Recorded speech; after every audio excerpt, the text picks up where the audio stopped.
it's something very refreshing about the Buddha's teachings, actually, and about the Sangha life also.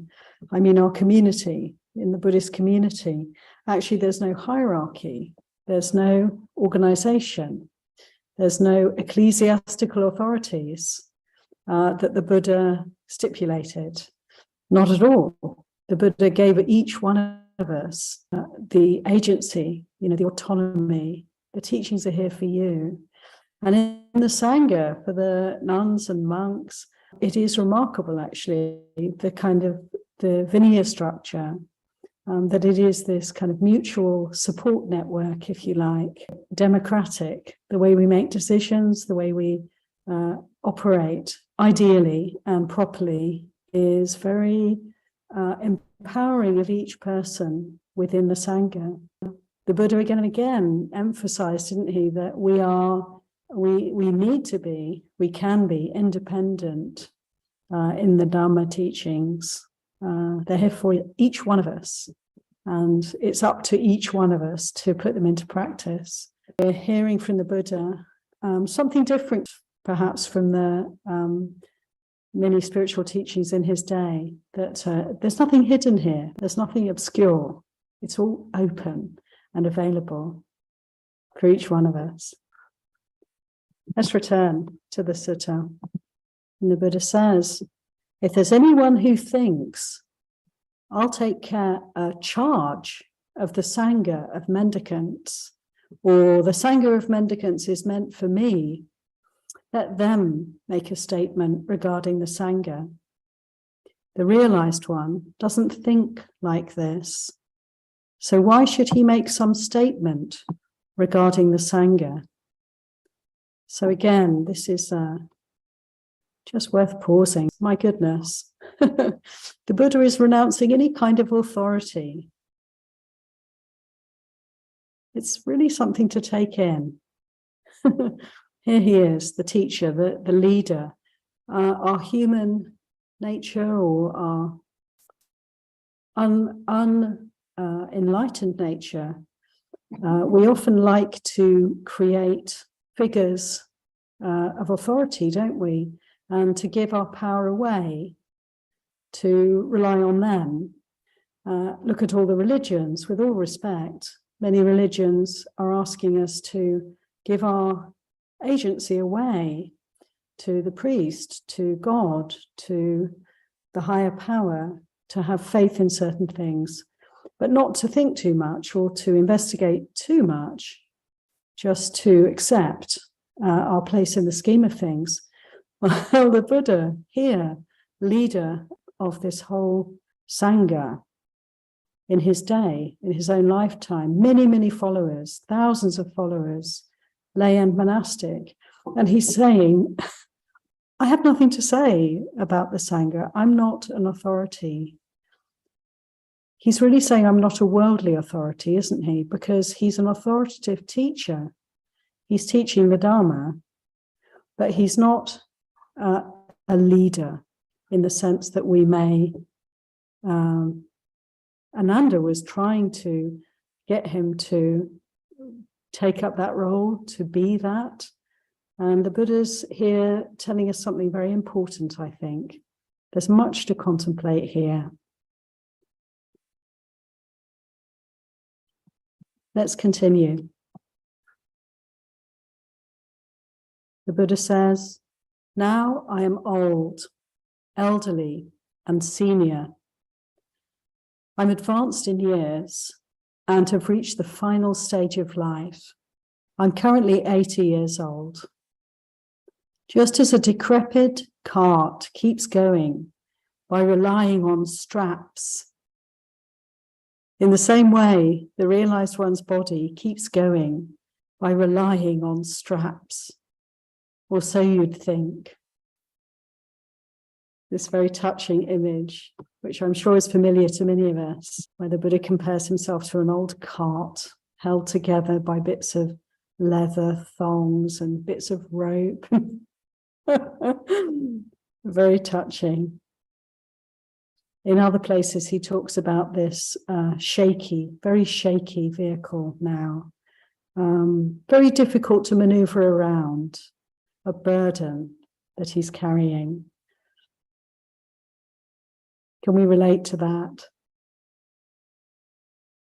Those of us who are a little bit older perhaps can relate very well to that. People taking lots of medicines to keep them going, perhaps with various supports, physical supports, isn't it? As we get older, we have medicines, we have walking sticks and frames and all sorts of appliances perhaps in our homes to enable us to get about. And it's all very poignant, isn't it? And then the teeth fall out one by one and the eyesight goes and the hearing aids have to be put in and so forth. Like a cart held together with straps. Not easy to bear. So this was also the Buddha's experience. He also had an aging body. In his day, I guess he was probably very elderly indeed at 80. So everything was a struggle. Let's go back to the sutta.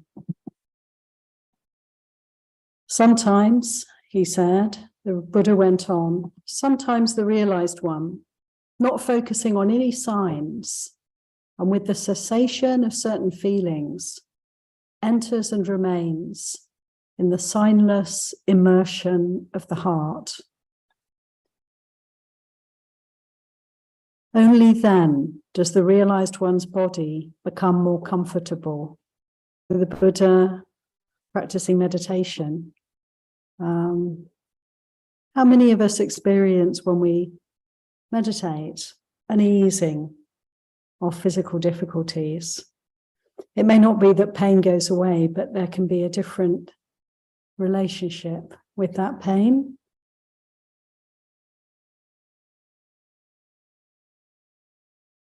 Where we have pain, our inclination would be maybe quite naturally, first of all, to go somewhere else, as it were, you know, to distract ourselves or to focus our attention on something else, or to take a painkiller, something to just get rid of it for us. And yet, it can be that we try meditation and feel, really, this is very difficult because I don't have any other object to pay attention to right now. There's just this pain. It's very predominant for me. But this is a place to continue investigating, because if we can learn to sit with pain, to allow, to open our attention, our mindfulness to painful feeling, we can begin then to find ways of shifting our attitude towards it. So what we're really observing is unpleasant feeling and aversion. And when we truly allow ourselves to be present for these experiences, then of course they have a chance to change and different things can reveal themselves. But it's quite a journey. I think here the Buddha's talking about samadhi practice, so the ability to really focus and enter into great stillness of heart, of mind. And this is something we all want to develop in our practice, to develop the ability to really pay attention in a very sustained way and to become one-pointed in our mindfulness. And there is, there are dimensions of peace and well-being that are available to us as we develop in this way. So it's like mindfulness practice and also samadhi, concentration or stillness or focus, is something to develop in our meditation. It's a way of developing the mind that enables us to kind of really cut through a lot of more gross or more intense feelings, and to kind of divide and dissect them and investigate more and more deeply, and to see that within pain there's so much more to be understood. So it's almost like diving into the difficult places is something to be done rather than trying to get away from them. But this is a big topic. Good just to touch on it briefly. Many times people say the breath awareness is so soothing and so helpful. So we can focus on painful areas, or we can actually redirect our attention. So we're not focusing just on the pain and the strong feelings in certain parts of the body, but we can actually go to some other part of the body, of course, and to pay attention to the breath.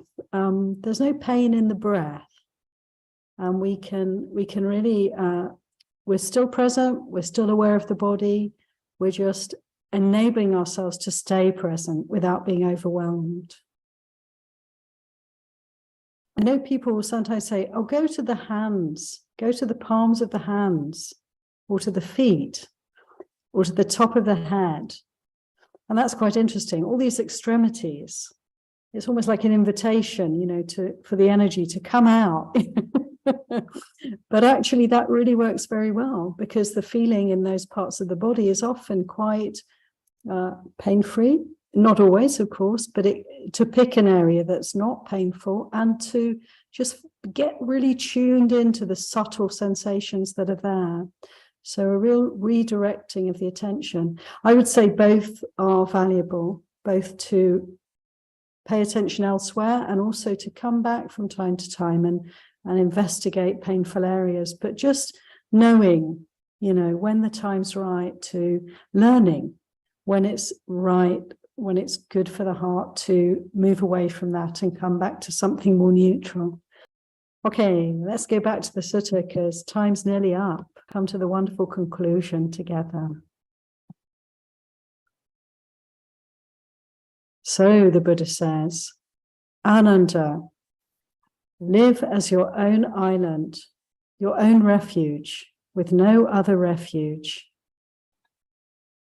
Let the teaching be your island and your refuge, with no other refuge, the Dhamma.